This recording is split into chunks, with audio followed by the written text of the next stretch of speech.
puntong ito, makakausap naman po natin ang isa po sa mga leaders dyan po sa House of Representatives. I'd like to welcome again to our program si Congressman Benny Abante. Magandang dalawang pag-uusapan natin, no? Kasi meron pong dalawang parallel efforts to impeach the two top elected officials in our country. That's President Marcos and Vice President Sara Duterte. Okay, huwag kayong mag-walkout, Congressman. Nag-walkout kasi si Congressman doon sa isang pagdinig eh. Okay, nga pala, no, doon sa mga hindi familiar, bakit kayo nag-walkout doon sa Justice Committee hearing? Hindi naman po drama yun. Totoo po yun. Kasi unang-una, yung pong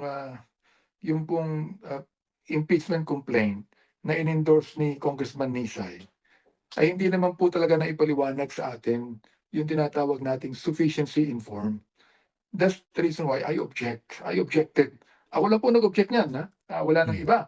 Oho, sapagkat hindi naman na ipaliwanag ni Congressman Nisay. Pinapaliwanag niya yung sufficiency in substance. Hindi namin kailangan yun because that At would be that the point. next topic. Ang pinag-uusapan, yung sufficiency in form. Kaya nga ako ay nag-object. Sinabi ko sa Madam Chair namin na it is not fully explained to us.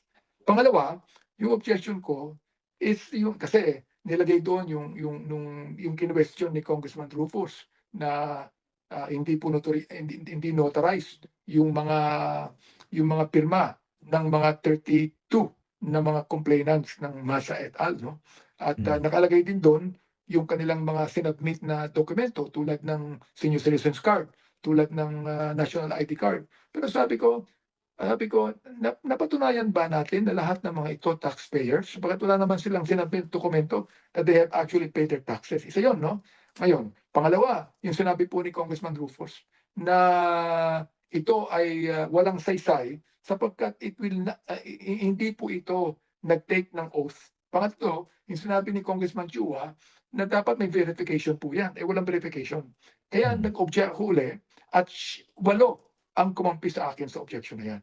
Ngayon, dahil lang sa nakita ko na wala namang saysay ang pag-uusapan dyan, no? Sabi ko, it's an exercise of futility in a waste of the people's money, so I stood up and walked out. Yun ang dahilan. Okay. Kaso nung nag-walkout kayo, patapos na rin yung pagdinig eh. Oo, patapos na yung pagdinig hindi ko Naunahan nyo lang. patapusin na pala eh.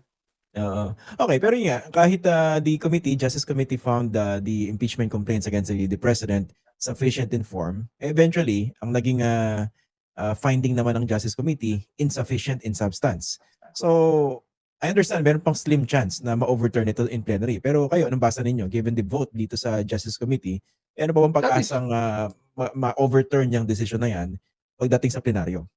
That is what I said. Kaya sabi ko, it's a waste of the people's money. Mas marami tayong gagawin ng mga bills na makakatulong po sa ating ekonomiya, makakatulong sa ating mga kabataan, sa ating mga mahihirap.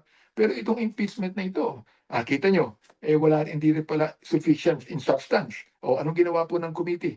Doon lang sa committee, dead na yan patay na Okay, dadalhin ngayon yan sa plenary.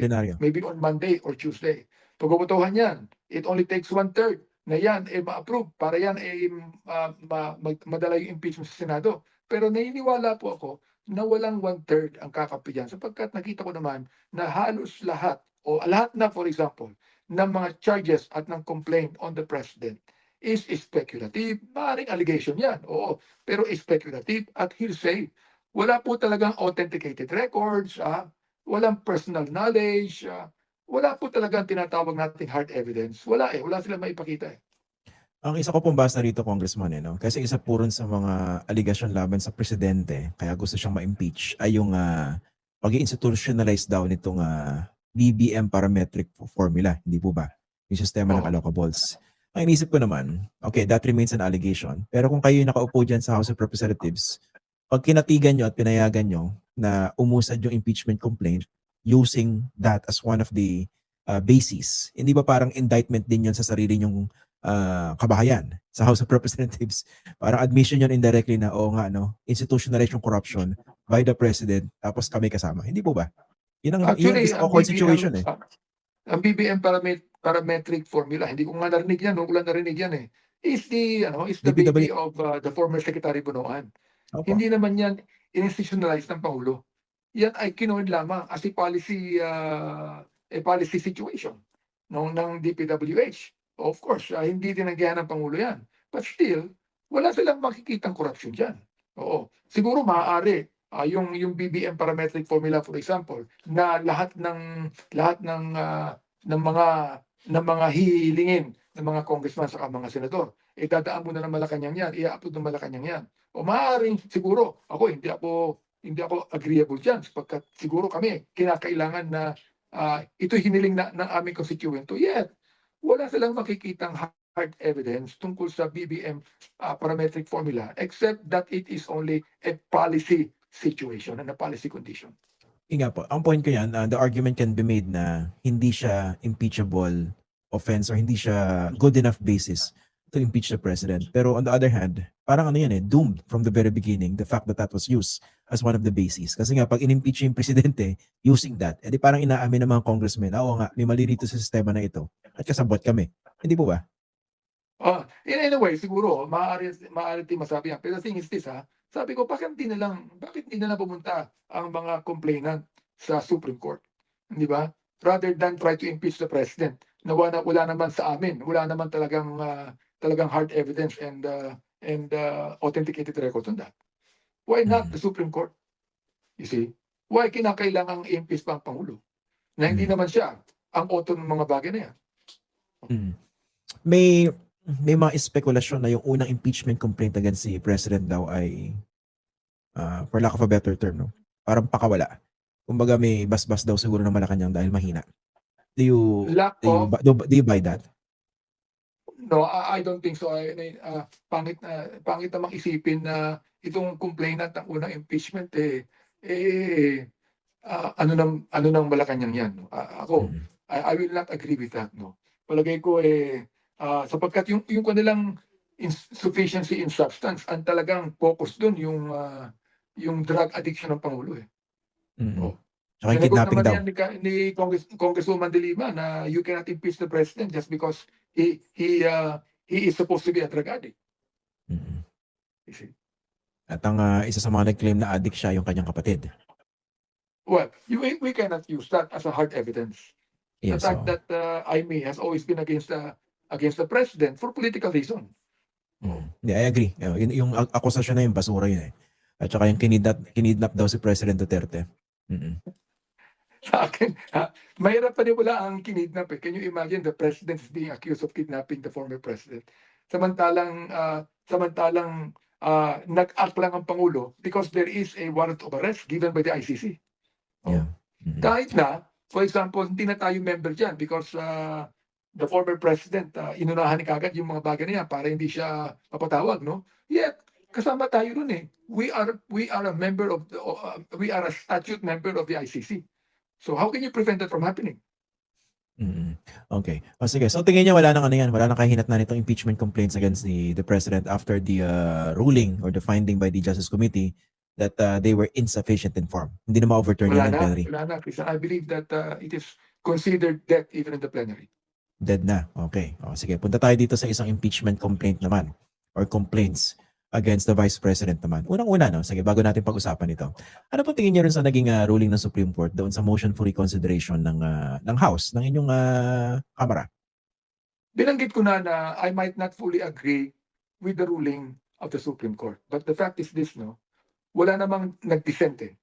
All of the Supreme Court justices were one and the same in unanimously declaring the impeachment of Sara to be a farce, no? To be something that should not even be given credence to, no? Sa akin, hindi naman ako legal luminary, hindi naman ako abogado, and these justices are lawyers and they are legal luminaries, so I would accept that to be what the Supreme Court is, no? Being the interpreters of law. Pero ako, may mga pagkakataon na I would not in any way agree with everything that they said. The thing is this, kinakailangan lang siguro i-adjust namin yung rules. Okay? So, sapagkat hindi naman sinabi ng Supreme Court na baliwala yung ginawa ng Pangulo. Hindi naman talaga yung bang tinanggal yung accountability ng Vice President. Hindi tinanggal yan. Andun pa rin. That's the reason why the next impeachment of the Vice President, nandun pa rin yung mga ebidensya na dapat na pagkukulan niya ng pansin at sagutin niya at this time. Pero yung mismong Korte Suprema yung nag-define for you para sa mga kongresista kung anong session day Anong tingin niyo ron? Yung date, for example, kinakailangan may adjustment. Kasi ang isang inaano dyan, hindi tumaan sa Committee on Justice. Because it was signed by more than 200 congressmen. So there's no need that it should pass through the Committee on Justice. And in-approve na yan, yung impeachment na yan sa plenary ng Kongreso. Oo. Maaaring doon sa pagkakataong yan, may question at tinatawag. Pangalawa, yung fourth week. Kasi delayed masyado eh. Yung fourth week, sino ba nag-delay? Hindi ba ang Senado? Hindi naman ang Kongreso nag-delay. Ang Si Senado. Cheese Escudero. Si Cheese. Ayun. Therefore, ngayon, i-adjust natin yan. Yung fourth week, talagang susundin na namin yan. It should not be delayed anymore as according to what the Constitution says. Pangalawa, dadaan uli yan ng Committee on Justice.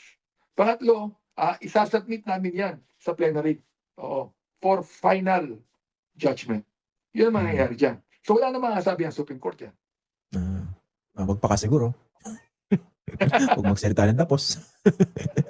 Joke lang po yun sa ating mga kagalang-galang ng mga Panginoon ng Padre Paura.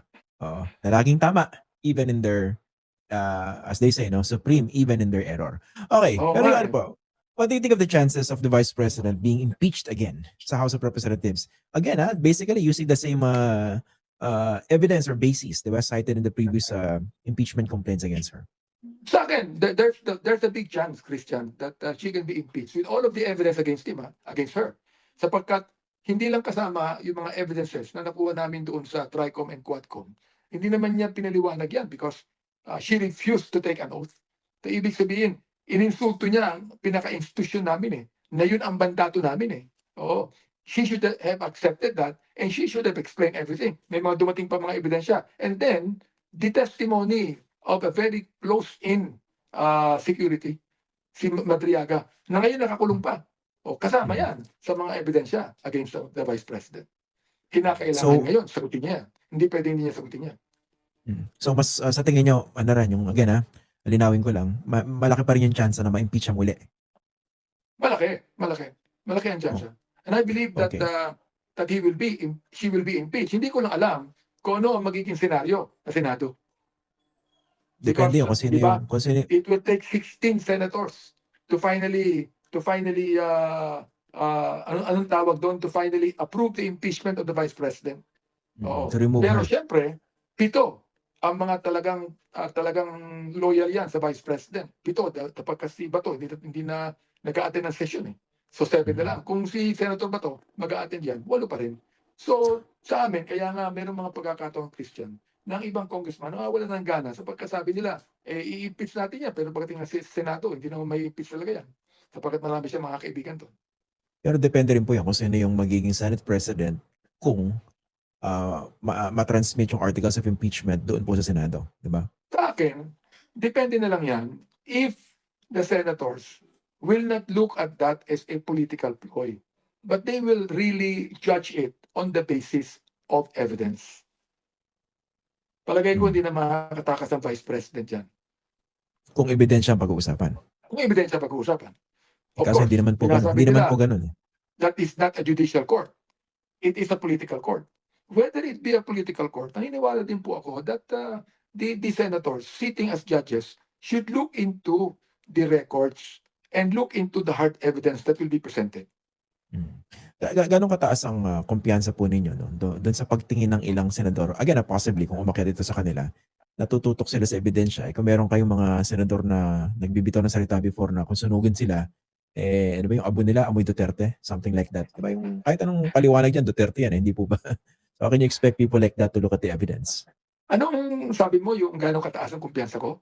Opo. The thing is, sa akin, parang wala pa ako at this point in time na kumpiyansa.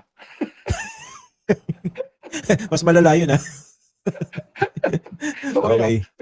Pero ayun, nakakadismaya pag nalalaman ko yan. Sapagkat nakikita mo na masyadong maingay yung mga pro-Duterte senators. In fact, yung mga bumoto against the resolution filed by the majority on China. Sa akin, ang tingin ko ron, yung mga hindi bumoto doon talagang pro-Duterte na yan